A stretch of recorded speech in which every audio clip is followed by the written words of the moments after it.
নমস্কার। ঠাকুরমা স্বামীজি গুরুদেবের শ্রীচরণে প্রণাম জানাই। স্বামী পূর্ণাত্মানন্দ মহারাজের লেখা থেকে কিছুটা অংশ পড়ে শোনাচ্ছি।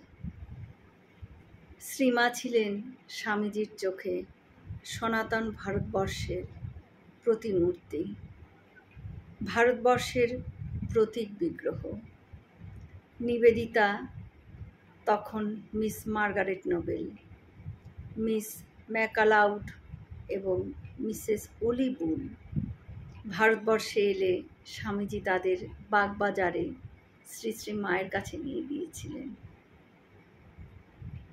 তখনকার রক্ষণশীল সমাজ এই ম্লেচ্ছ বিদেশিনীদের কিভাবে গ্রহণ করবে সে বিষয়ে স্বামীজির সন্দেহ ছিল, তার মনে ভয়ও ছিল।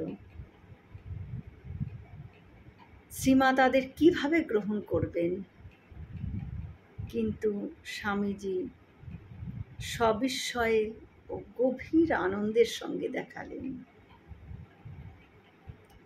শ্রীমা তার ওই বিদেশি সন্তানদের পরম আদরে এবং পরম স্নেহে নিজের কাছে টেনে নিয়েছিলেন।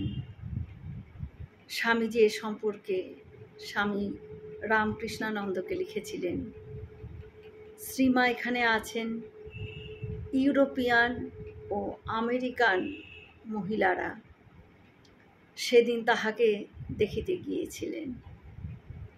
ভাবিতে পারো, মা তাহাদের সহিত একই সঙ্গে খাইতে বসিয়াছিলেন।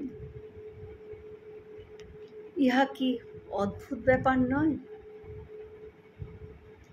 শ্রীমা এদের গ্রহণ করেছেন, অর্থাৎ স্বামীজির চোখে সনাতন ভারতবর্ষ তাদের গ্রহণ করেছেন।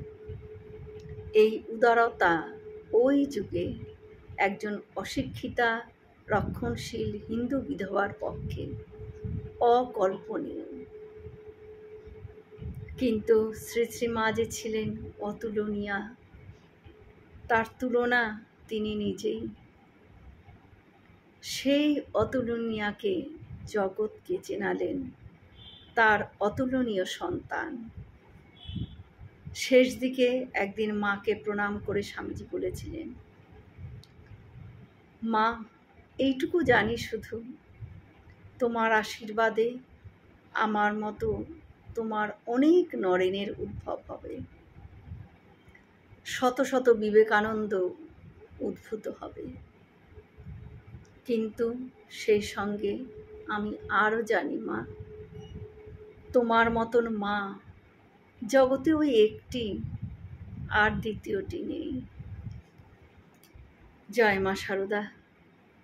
আমরা সকলে মিলে একসাথে বলি, জয় মহামাই কি জয়, জয় ভগবান শ্রী শ্রী রামকৃষ্ণদেব কি জয়, জয় স্বামীজি মহারাজজি কি জয়। হয়তো অনেক ভুল ত্রুটি হয়ে গেল, ঠাকুর যেন আমায় ক্ষমা করে দেন। সকলে সুস্থ থাকবেন, আনন্দে থাকবেন। ঠাকুর মায়ের কৃপা দৃষ্টি সকলের উপর বর্ষিত হোক। শুভরাত্রি।